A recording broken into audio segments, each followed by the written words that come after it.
Assalamualaikum warahmatullahi wabarakatuh. Jangan lupa like, share, and subscribe our channel Ustadz Hasbullah. Bapak Ibu hadirin hadirin muliakan Allah Subhanahu wa taala, kita lanjutkan kajian kita dalam tema halal haram dalam muamalah. Dan kita kemarin sudah masuk membahas tentang perkara sosial dan juga terkait dengan tradisi dan juga sosial taqalid.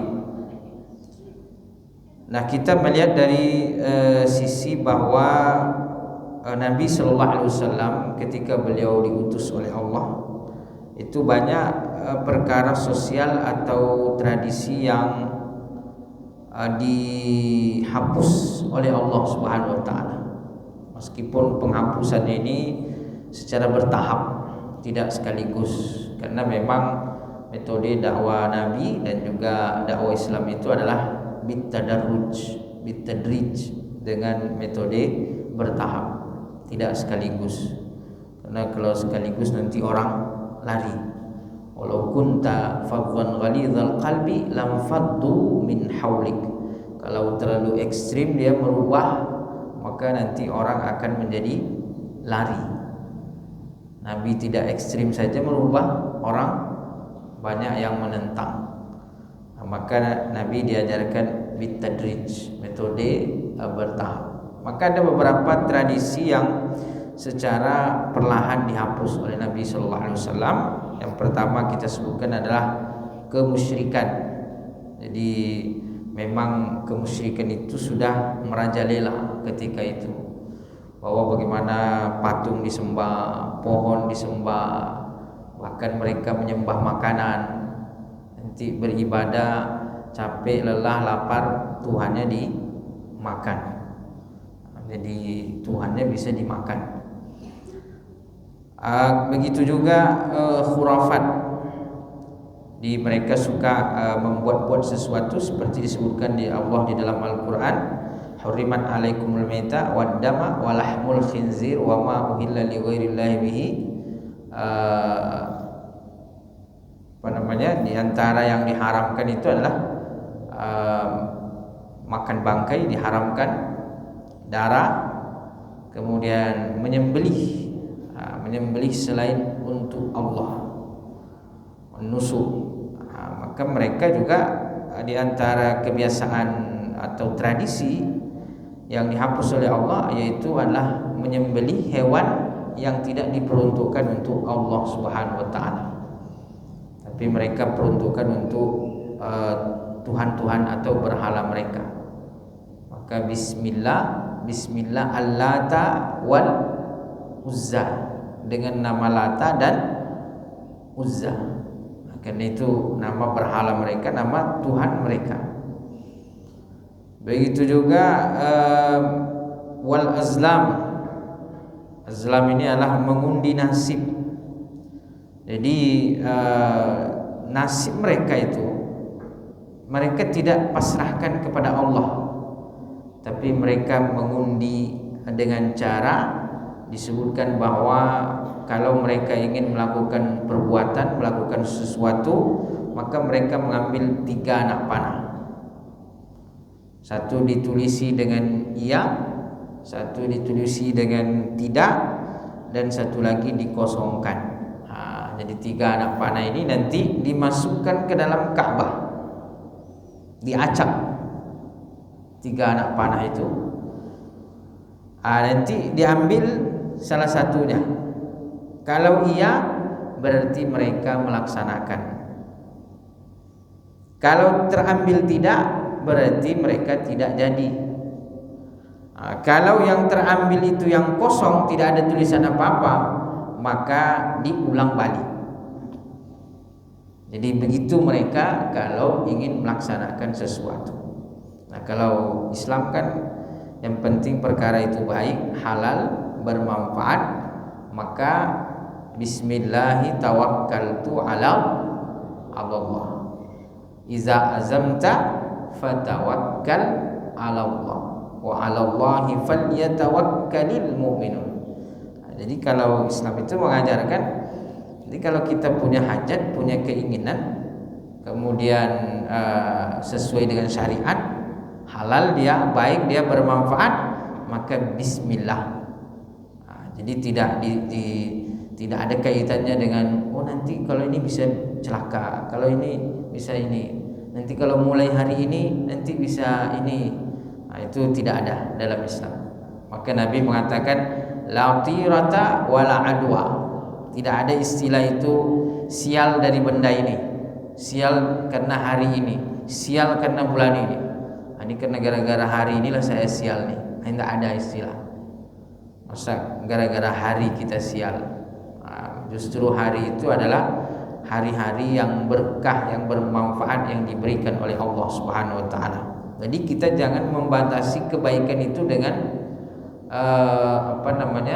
dengan hari-hari. Justru dalam Islam itu sesuatu yang baik kalau bisa disegerakan. Jadi jangan menunggu, tunggulah dulu nanti hari ini. Kalau itu baik maka disegerakan. Wasari'u ila magfiratin min rabbikum wa jannatin arduha as-samawati wal ard uiddat lil muttaqin. Apalagi urusan taubat. Jangan nunggu bulan Ramadan aja lah nanti taubat. Karena bulan Ramadan ini istimewa, takutnya tidak sampai bulan Ramadan. Maka kalau perkara baik dalam Islam itu disunnahkan, dianjurkan untuk disegerakan. Bersegeralah. Wasari'u ila magfiratin min rabbikum wa jannatin arduha as-samawati wal ard uiddat lil muttaqin. Makanya ketika terjadi misalnya penyakit menular, maka Nabi mengatakan sebenarnya penyakit menular itu tidak ada. Tapi kemudian sahabat ada yang bertanya, tapi kan ini pindah ya Rasulullah.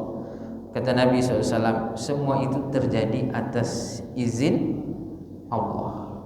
Jadi tidak pindah dengan sendirinya, tapi dia atas izin Allah Subhanahu wa taala. Makanya tidak ada istilah benda itu membuat kita sial, hari itu membuat kita sial, waktu itu membuat kita sial. Justru waktu itu adalah sesuatu yang sangat bernilai. Waktu itu adalah sesuatu yang sangat berharga. Maka Islam menganjurkan kepada kita iktanim khamsan qabla khamsin. Maksimalkan 5 hal sebelum datang 5 hal. Manfaatkan 5 perkara sebelum datang 5 perkara. Masa lapangmu sebelum datang masa sempit. Masa sehat sebelum datang masa sakit. Masa kaya sebelum miskin, masa muda sebelum tua. Itu ajaran Nabi Muhammad SAW. Jadi Nabi Muhammad ini menggeser daripada pemikiran-pemikiran orang Arab ketika itu yang masih sangat penuh dengan khurafat. Maka kehadiran Nabi SAW menjadi cahaya, menjadi kebaikan. Maka wajar Nabi disebut dengan cahaya, minadz zulumati ilan nur, dari kegelapan kepada cahaya. Itu kehadiran Nabi SAW. Begitu juga perjudian yang merajalela, al-maisir. Memang mereka suka berjudi di mana-mana. Minum khamar, pokoknya itu satu paket lah pokoknya, khamar dan judi. Nanti setelah mabuk ditambah lagi paket yang lain, kelahi. Jadi pertama mereka mabuk sambil berjudi. Kalau sudah kalah, ada yang kalah, lalu kemudian mabuk, kelahi. Jadi itu sudah sepaket. Maka oleh karena itu perjudian ini sangat berbahaya sekali. Dan sekarang orang mungkin tidak lagi berjudi di atas meja sambil minum khamar, tapi online. Dan bukan hanya orang biasa, tapi ada orang diberikan amanah, diberikan jabatan, ternyata dia main judi juga. Jadi semakin maju zaman, semakin memudahkan orang untuk melakukan perbuatan maksiat, perbuatan dosa. Jadi kita lihat bahwa bagaimana judi ini bisa menyebabkan orang menjadi berselisih, suami istri jadi kelahi, bahkan bisa saling membunuh satu sama lain disebabkan karena perjudian. Maka dihapus oleh Islam karena mudaratnya. Nah, begitu juga kita lihat ada hal-hal yang mereka haramkan sendiri atas diri mereka, padahal Allah Subhanahu wa taala menciptakan sesuatu itu untuk dinikmati oleh manusia, kecuali yang diharamkan. Nah, orang Arab ini membuat sesuatu yang mereka haramkan atas diri mereka sendiri. Jadi mereka ada hewan-hewan yang sebenarnya itu halal, tapi mereka haramkan sendiri. Mereka membuat aturan sendiri, mereka buat itu terlarang, tidak boleh. Seperti misalnya di dalam surah Al-Baqarah, dalam surah Al-Maidah ayat 103. Di situ ada nama-nama hewan yang mereka berikan nama sendiri. Jadi itu bukan dari Allah Subhanahu wa taala. Ma ja'alallahu min bahiratin wala sa'ibatin wala wasilatin wala ham walakinnal ladzina kafaru yaftaruna 'ala Allahil kadhiba wa aktsaruhum la yaqilun. Ma ja'alallah, Allah sama sekali tidak menjadikan bahira ini nama hewan yang mereka berikan sendiri, nanti ini tidak boleh dimakan. Wala sa'ibatin, sa'ibah, wala wasilah, wala ham, tidak juga ham. Walakinnal ladzina kafaru, tapi orang-orang kafir itulah yaftaruna 'alallahi al-kadhiba, mereka membuat-buat kebohongan atas nama Allah.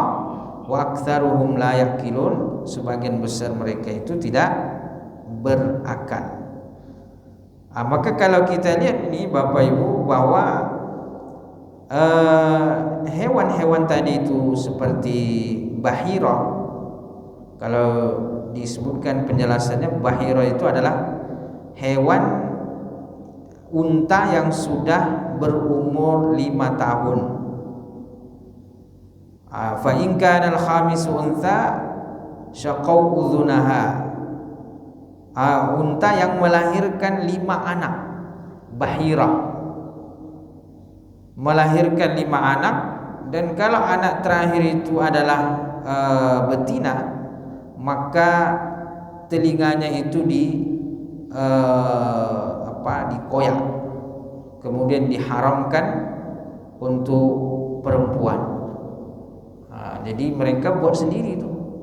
Kalau unta sudah beranak 5, nanti anak terakhir itu adalah betina, maka nanti di telinganya itu dikasih tanda, dikoyakkan telinganya atau dipotong telinganya, lalu kemudian haram dimakan oleh para perempuan. Nah, itu mereka buat-buat sendiri. Karena khurafat sebenarnya. Khurafat itulah yang membuat mereka melakukan itu. Itu bahira. Nanti ada lagi disebut dengan sa'ibah. Was-sa'ibatu minal an'am kanu yusibunaha wa la yarkabuna laha dhahran wa la yahlibuna laha labanan. Sa'ibah tadi itu apa? Yaitu hewan yang mereka biarkan saja, tidak boleh mereka tunggangi dan tidak boleh mereka perah susunya. Padahal kan hewan itu Allah berikan kepada kita untuk dinikmati, boleh dijadikan tunggangan, kemudian air susunya diperah untuk diminum. Nah, harusnya begitu. Tapi mereka buat-buat sendiri. Jadi ada yang mereka haramkan, ada yang mereka tidak boleh ditungganginya, air susunya tidak boleh diperah. Jadi kan Pertama, ini mereka menggantungkan manfaat dan mudarat kepada selain Allah Subhanahu wa taala.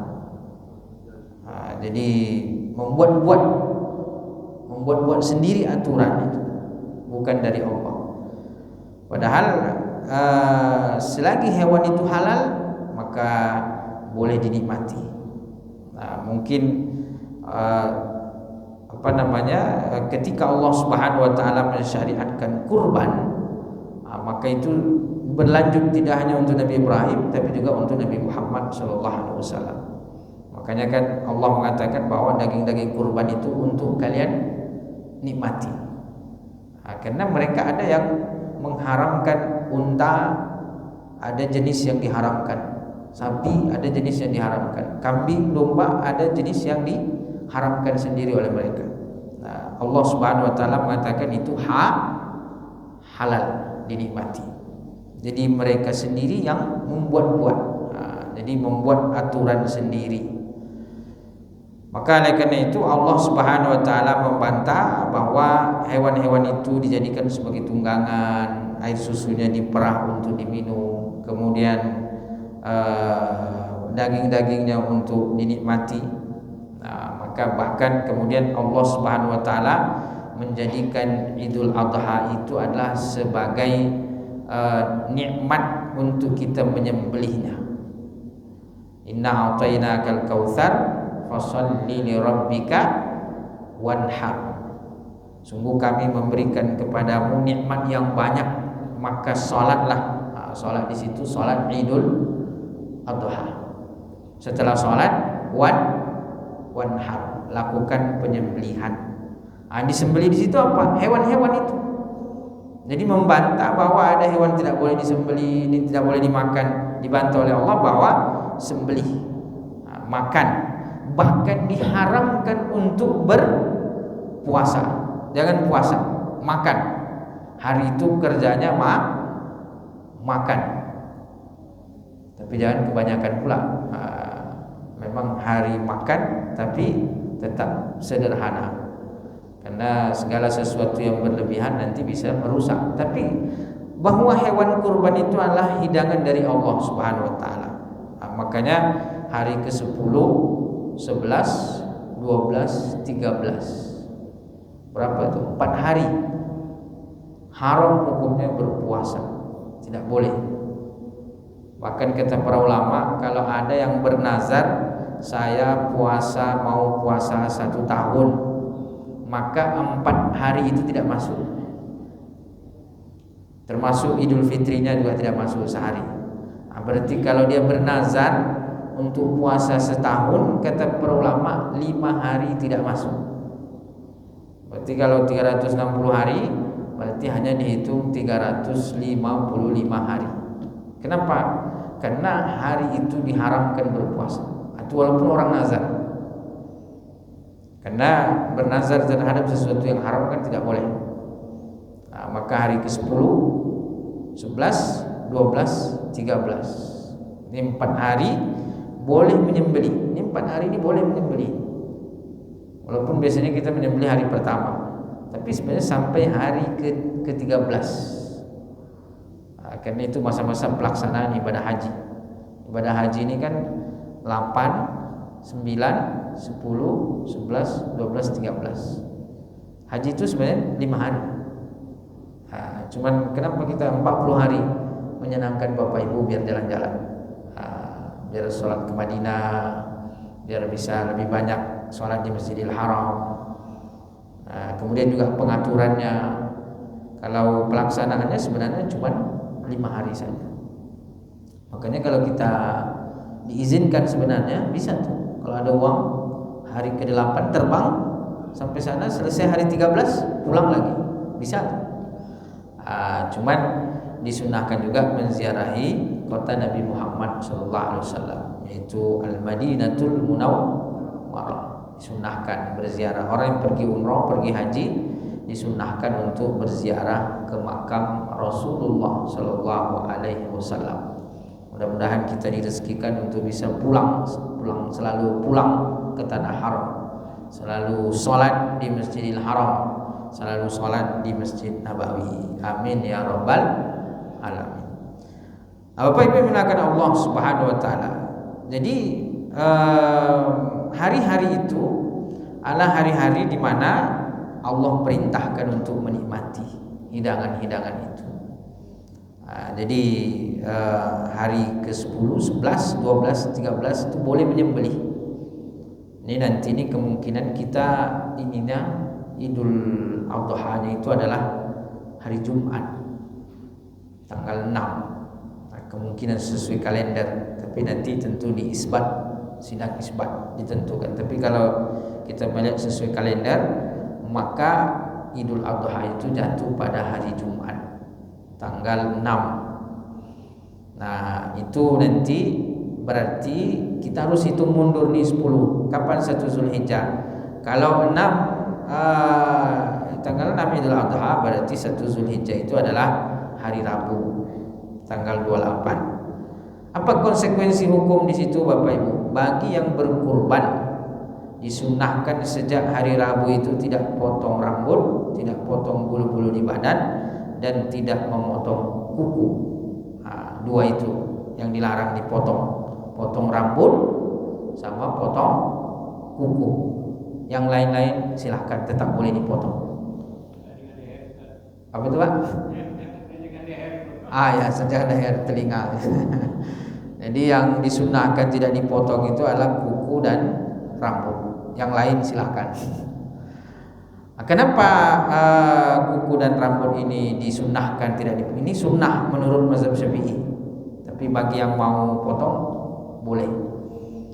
Dalam mazhab Syafi'i sunnah. Tapi mazhab Hambali wajib. Berdosa kalau potong rambut dan potong kuku. Bagi yang mau berkurban, tapi ini bagi yang mau berkurban. Makanya kalau ini mau kita amalkan, mungkin hari Senin atau Selasa dia potong-potong bersih-bersih, biar nanti tidak menjadi kayak hutan. 10 hari tidak dipotong, nanti semuanya memanjang, kuku memanjang, rambut memanjang. Tapi kalau dipotong hari Senin atau Selasa, insya Allah masih 10 hari itu masih stabil. Nah, kenapa disunahkan tidak memotong itu? Karena agar nanti menjadi saksi dia. Karena kan kita ini disunahkan menyaksikan hewan kurban kita disembelih. Kata Nabi SAW, "Qumi ya Fatimah, berdirilah wahai Fatimah, ishhadi udhiyatak, saksikan hewan kurbanmu itu disembelih." Jadi kalau kita berkurban disunahkan menyaksikan hewan kurban kita disembelih. Menyembelih sendiri lebih bagus kalau bisa. Tapi kalau jadi kelinci percobaan, jangan buat coba-coba. Jadi jangan menjadikan orang sebagai percobaan. Maka harus betul-betul teliti, harus betul-betul ahli dia. Menjadikan hewan sebagai percobaan, itu nanti kasihan hewan yang tersakiti dia. Maka menyembelih itu harus punya keahlian betul. Kalau mau coba belajar mungkin bisa lewat pohon pisang atau yang lain-lain, karena kasihan hewannya nanti. Apalagi sapi kan besar tuh. Sapi tebal kulitnya sehingga harus orang-orang pengalaman. Tapi kalau ayam mungkin oke lah. Kalau ayam, kambing. Tapi kalau sapi ini, sapi kerbau ini besar, maka sebaiknya dilakukan oleh orang-orang yang ahli. Nah, kita disunahkan untuk menyaksikan. Jadi kalau bisa menyembelih, sembelih. Karena sapi ini 7 orang, maka satu yang menyembelih, yang lain menyaksikan. Makanya menurut sebagian ulama, yang afdol itu sebenarnya dari 7 itu, yang afdol itu adalah sebenarnya kambing. Karena ada 7 kambing, berarti 7 kali penyembelihan. Nah, tapi sebagian ulama mengatakan yang afdol itu adalah sapi atau kerbau, dilihat dari sisi dagingnya. Nah, karena kerbau dan sapi jauh lebih banyak dagingnya daripada kambing atau 7 kambing. Nah, karena ibadah kurban ini tidak hanya ibadah penyembelihan kepada Allah, tetapi ibadah kurban ini juga ada ibadah sosialnya, yaitu berbagi daging.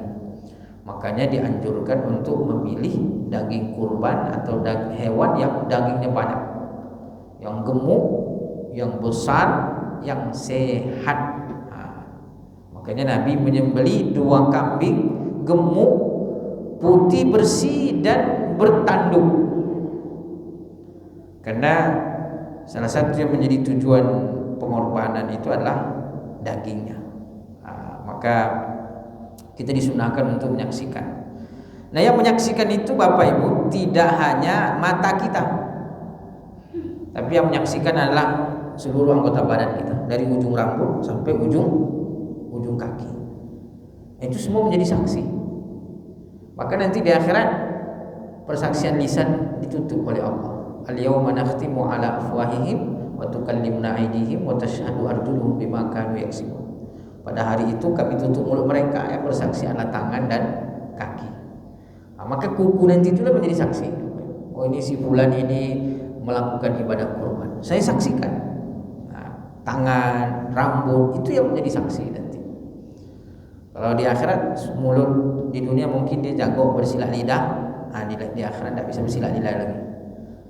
Yang bersaksi itu adalah tangan dan kaki, rambut, anggota badan kita ini.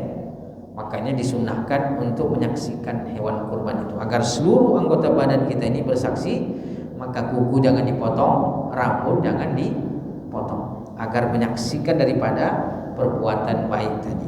Kata Nabi SAW, wahai Fatimah, saksikanlah hewan kurbanmu itu disembelih, fa innahu yughfaru dzambuki bi awwali damin taqturu alal ard. Karena dosa-dosamu telah diampunkan oleh Allah dengan tetesan darah pertama yang jatuh ke bumi.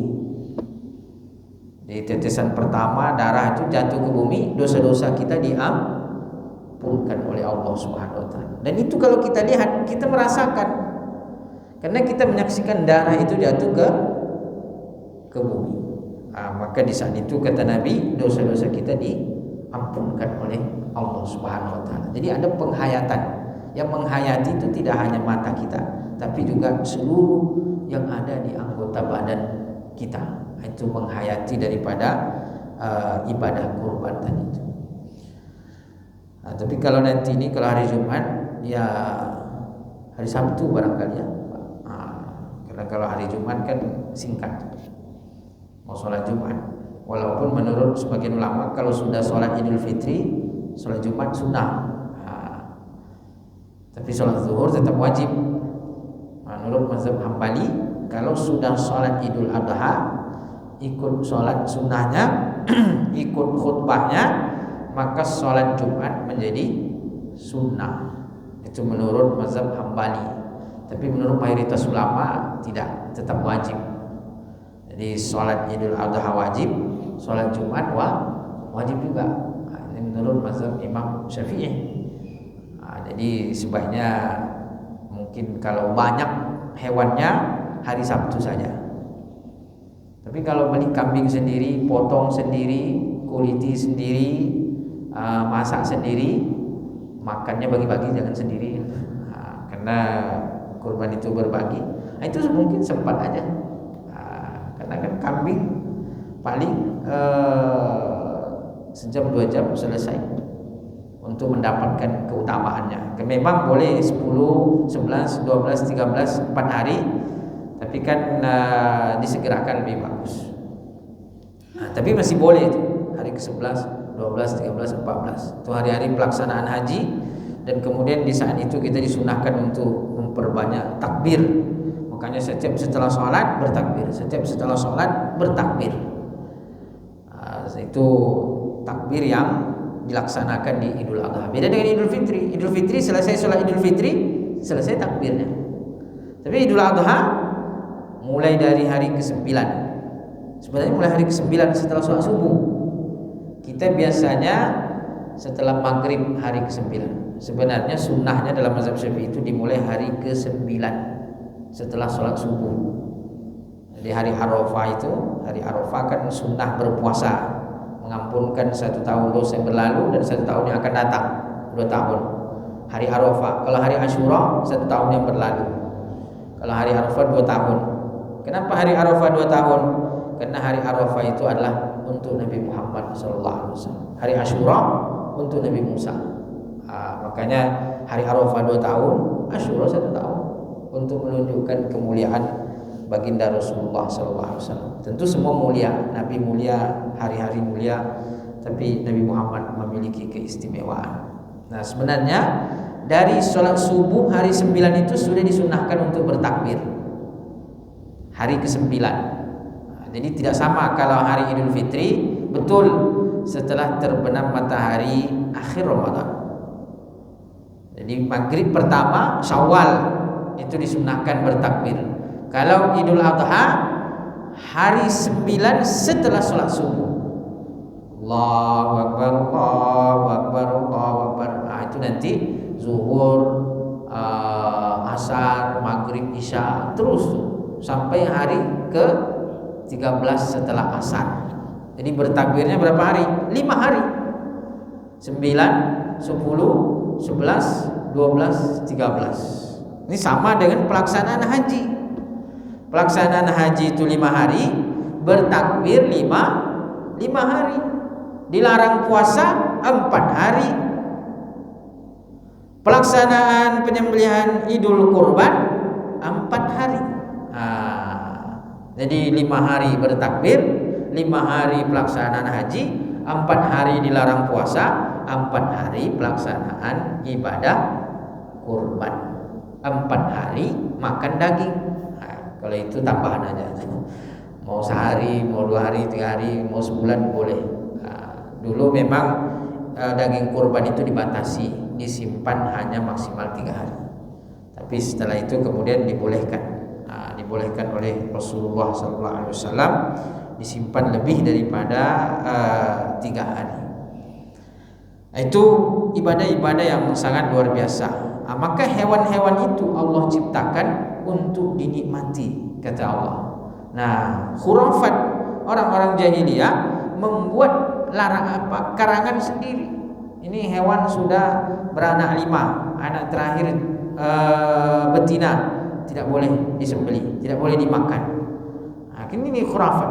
Makanya kadang kita mendengar betina tidak boleh untuk kurban, betina tidak boleh untuk akikah. Padahal sama tuh Bapak Ibu. Kurban itu boleh jantan, boleh betina, boleh. Akikah boleh jantan, boleh betina. Yang dibedakan itu ada yang akikahnya. Yang akikah ini laki-laki atau perempuan, bukan hewannya. Kalau yang akikah laki-laki, sunnah kambing 2. Kalau yang akikah perempuan, sunnahnya 1. Jadi bukan hewannya. Kalau hewannya mau jantan betina, sama. Boleh jantan, boleh betina. Kalau akikah itu tidak ada masalah. Tapi kalau kurban, jantan betina sama, boleh. Hanya saja dari segi umurnya. Kalau unta minimal berumur 5 tahun. Kerbau, sapi, kambing minimal 2 tahun. Domba minimal 1 tahun. Ada ulama mengatakan boleh umur 6 bulan. Jadi umurnya, bukan jenis kelaminnya, tapi umurnya. Mau jantan betina sama. Nanti kalau berkurban harus jantan, nanti tinggalnya betina-betina semua kan. Muncul pula tanda hari kiamat, lebih banyak yang betina lagi daripada yang jantan. Nanti kalau tidak ada jantan, gimana pula dia melahirkan?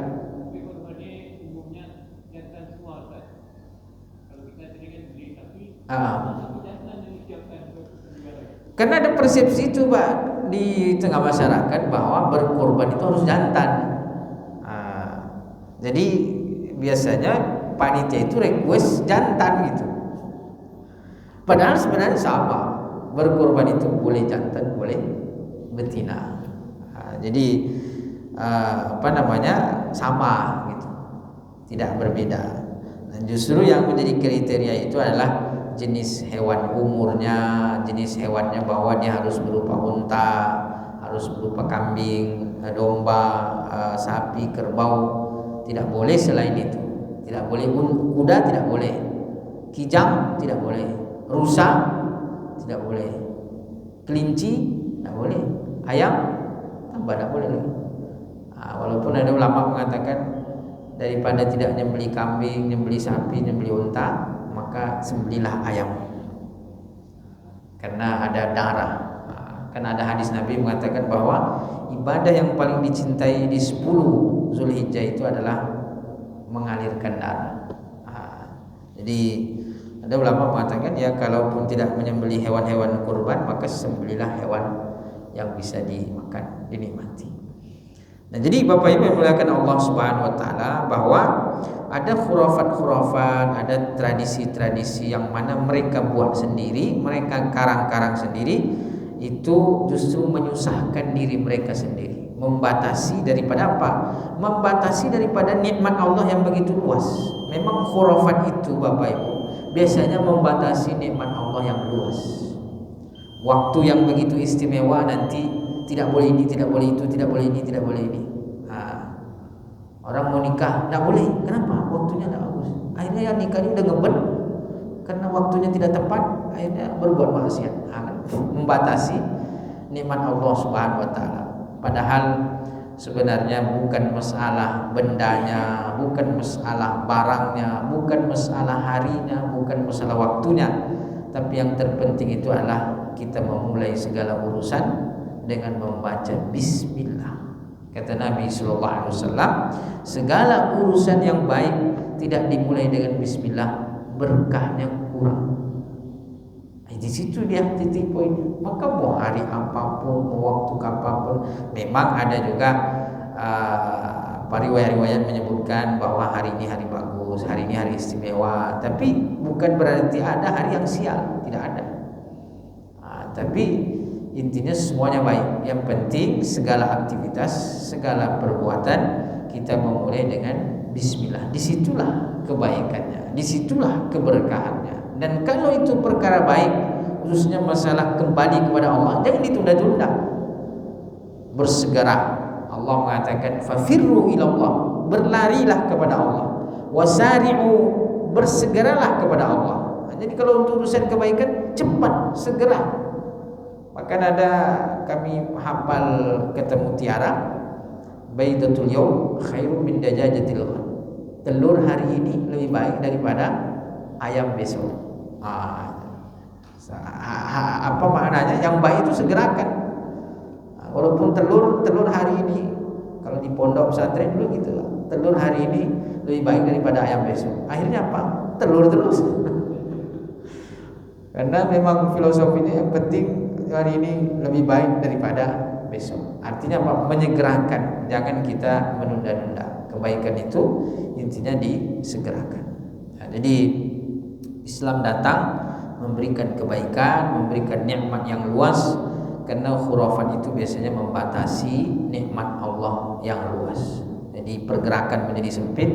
Ada hal-hal yang baik dianggap itu buruk, padahal itu datang dari Allah Subhanahu wa taala. Maka kita betul-betul bersyukur kepada Allah diutus Nabi Muhammad SAW menghilangkan segala macam bentuk-bentuk kebiasaan-kebiasaan yang buruk dan membawa kita kepada banyak nikmat, banyak kebaikan. Mudah-mudahan kita semua beruntung istiqomah mengikuti beliau di dunia sampai di akhirat kelak. Amin ya rabbal alamin. Barangkali itu yang bisa kita kaji dan kita bahas. Mudah-mudahan memberikan manfaat. Silakan Pak. Ya, saya kritik buat saya kan mendaftar jamaah. Ada juga jamaahnya yang misalnya ada dua orang lah. Dia berkorban atas nama almarhum orang tua. Ada juga saudara. Itu dalam kajian kita ada yang mengatakan daftarkan atas nama yang meninggal, atau ada juga mengatakan siapa yang membayarnya itu daftar dia sendiri. Itu mana sebetulnya yang lebih afdol? Ya, untuk orang yang meninggal itu diperselisihkan. Berbeda ulama apakah boleh dikurbankan atau tidak itu. Nah, kecuali kalau dia wasiatkan. Kalau dia wasiatkan maka dilaksanakan oleh ahli waris. Tapi kalau dia tidak wasiatkan maka ulama berbeda pendapat. Ada yang mengatakan boleh, ada yang mengatakan tidak boleh. Nah, artinya untuk orang yang meninggal itu kan berbeda ulama. Tapi kalau untuk orang hidup tidak ada perbedaan ulama. Maka oleh karena itu untuk menghilangkan perdebatan sebaiknya kalaupun untuk orang yang meninggal Ya boleh saja ditulis untuk orang meninggal, sesuai pendapat ulama bahwa boleh berkorban untuk orang meninggal, boleh untuk yang membayarkan. Jadi boleh saja Pak, dua-duanya boleh. Boleh untuk orang yang meninggal ditulis di situ, boleh juga yang membayarkan. Nah, tapi kalau yang meninggal ditulis di situ, bagi yang terlalu keras nanti, ini tak sampai ini tak boleh ini, yang ngamuk-ngamuk ya dia tuh.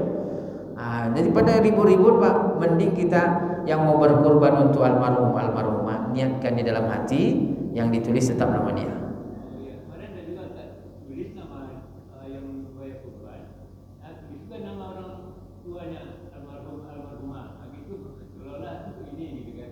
Mungkin keyakinannya lebih terasa gitu kan. Hotel korban memang orang tua.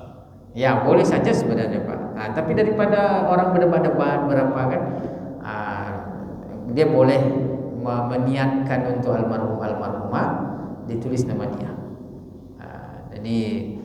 Tapi nanti ketika ya memang untungnya kalau yang ditulis itu almarhum atau almarhumah, nanti ketika penyembelihan kan itu yang disebut. Karena kan niat korban itu kan di saat penyembelihan itu, saat penyembelihan. Tapi walaupun dia tidak disebut, tapi karena yang berkorban itu meniatkan pahalanya untuk almarhum almarhumah, insya Allah sampai. Karena sebagian ulama mengatakan bahwa sampai pahala kita berkorban untuk almarhum almarhum, walaupun tidak diwasiatkan. Kalau diwasiatkan ada perbedaan ulama. Ini tidak diwasiatkan. Jadi tidak ada masalah bagi yang punya kelapangan rezeki, karena mungkin dia sudah sering berkorban, maka dia ingin pula berbagi kepada orang yang sudah meninggal, berkirim pahala, itu sah-sah saja, boleh, tidak ada masalah. Jadi mau nama dia, mau nama almarhum, itu boleh-boleh saja. Tapi kalau sekiranya kelahi menulis nama almarhum, tulis saja nama sendiri. Kita menghindarkan perselisihan itu lebih baik. Wallahu taala a'la wa